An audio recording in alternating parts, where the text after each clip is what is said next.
Hey friends, welcome back to my sewing room. My name is Becca, and in today's video, we're going to open the box for July 2021 from the Ginger Quilter.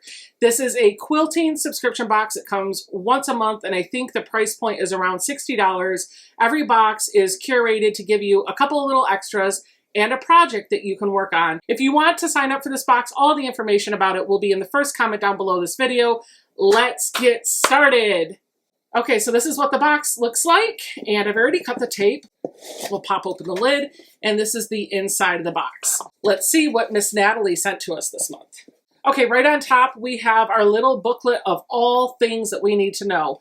This is our pamphlet that tells us about everything that's in the box, and I'll get through that in just a second. But inside of this folded up little pamphlet, there is several other papers, and taking a look at this, it looks like it's actually going to be our patterns. So I'll get to this in just a couple minutes. Okay, legit. Natalie has themed this box, and it's really super cute. I can't wait to show you what she's got. But before I do, let me read the intro for this month's box. It's called Foundation Paper Piecing Bees. This is for July 2021. And she says, did you know that roughly 4 million flowers must be visited in order to make 1 kilogram, 2.2 pounds, I'm in the US, of honey? It reminds me of the millions of stitches needed to make a quilt.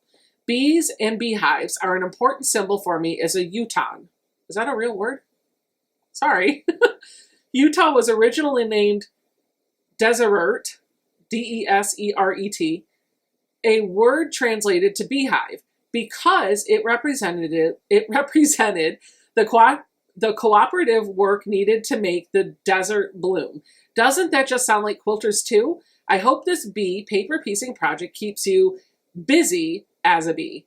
Man, I had a hard time getting through all of that, but you get the gist. All right, so the whole package is themed honeybees, and I can't wait to show you. So let's start with these. So we have a little package of honey sticks, and she says in the pamphlet that these are from local honey in Utah. And there are 7 different honey sticks in here. These are great to eat as a snack by itself. Maybe open it up, spread it on a peanut butter sandwich, or open one end and let it slowly dissolve into a cup of hot tea. Love some honey sticks. The next bee-themed item that we have is a bee-themed beeswax candle. It is super cute. Take a look at this. It is in the shape of like a beehive, and it's even got like a little notch right here where I guess like the door would be. I don't know if that was on accident or intended to be that way, but nonetheless it is there. It's a super cute little beeswax candle. I love this. This is great. Speaking of decorative items, in every box, she gives us these cute little 5x7 prints that just kind of go with the theme for that month. And the idea here is that you can put this in a frame in your sewing room and have a little bit of spruced up decoration for the next month. And this month, our art print says Be Kind. This is what it looks like up close. You've got Be Kind in the middle, and then some honeycomb art on either corner, and just these really cute little flowers with some little bumblebees flying about. So you guys already know from the introduction that this box, the project this month, is going to be foundation paper piecing. And so she's actually written in here a little bit of note about foundation paper piecing. She said, at first, foundation paper piecing can feel a little bit like brushing your teeth with your non-dominant hand. You have to think really hard about something that is normally effortless. But I promise it gets easier. I chose these patterns as a simple way to start if you're a newbie. Keep your eyes out for a tutorial from me. Let me show you these super cute patterns that we have. The first one is a little half sheet of paper that just tells us about the project. So she gave us enough material to make a pillow top, a beehive pillow top. And this is going to be kind of the orientation of the layout of the block for your pillow. You're going to have bees in the 4 corners, and then in the cross pattern, you're going to have a beehive, and in the center, it's just going to be a piece of like your background fabric. And you're going to make those blocks with these patterns.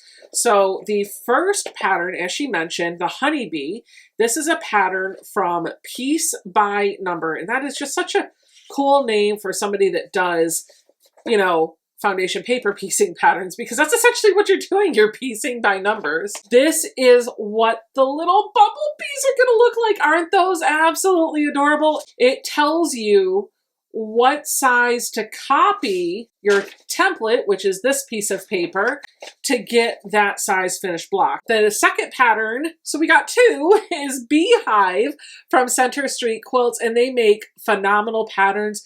They've got a few foundation paper piece blocks in their shop that keep ending up in my cart, and then they keep taking them out, and they keep putting them back, and they keep taking them out. I need to just pull the cord and buy them because they're really cute. This is what the Beehive block is going to look like, and there are templates in here for the 3-inch, 4-inch, 5-inch, and 6-inch finished blocks. The next item that we have is a notion. There are actually two notions in here to help with foundation paper piecing.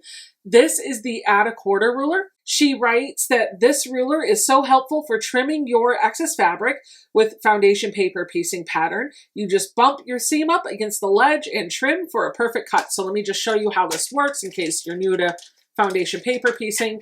This is the ruler on one side. You can see it's translucent, so you can actually see through it. This is the add a quarter ruler, meaning this side is just it's just like a normal acrylic ruler, but they do have add a quarter plus. And those rulers, this becomes like an angled edge, kind of like you would have like in a 0 entry pool or beach entry. It's gradual, like it goes down. It's not just a hard side. I don't know if I'm making any sense to you. I hope I am. But this is how you use it. On the back, you have this little ledge. I don't know if you can see it in the camera. I sure hope you can, but there's this ledge. So this side is a little bit thicker than this side, and there's a gap on the edge. And the idea is that as you're working with foundation paper piecing, you have your fold here, and you set your ruler on top of the fabric, and that ledge bumps up against your seam so it doesn't slide around, and you can kind of lock it in place, and then you just come in and trim right along this edge of the ruler. And again, all of that information is probably going to be in the tutorial video that she's going to post on her channel. Super cool notion. To go with that, we have a seam roller notion, again themed in yellow because honeybees. Taking a look at it down here, this is what it looks like. She writes that foundation paper piecing is such a fun way to sew, but it comes with lots of ironing, and she's not wrong. If you're not super into that, this roller will help you flatten your seams without the heat. And so what this does, I'm going to open this, is it gives you a little wooden wheel. I couldn't think of the right word right up here. And when you have your seam, let's just use my paper as an example. When you have a seam that you want to press, you just roll it back and forth on there a little bit, and it makes it nice and flat. Do you see how my paper got flat? You can apply a little bit of pressure, and you just roll.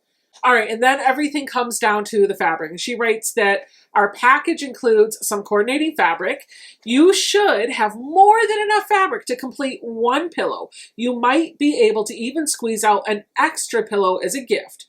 The one yellow cut that is not included in your tied bundle is cut slightly larger than a fat quarter. It is meant for the backing of your pillow. So let me show you the fabric bundle that she's given to us for this project, and I think she has done a phenomenal job. So our background fabric is going to be this lovely cross-stitch fabric in pewter. This is a basic from Lori Holt, and I love this. I keep a bolt of it on hand.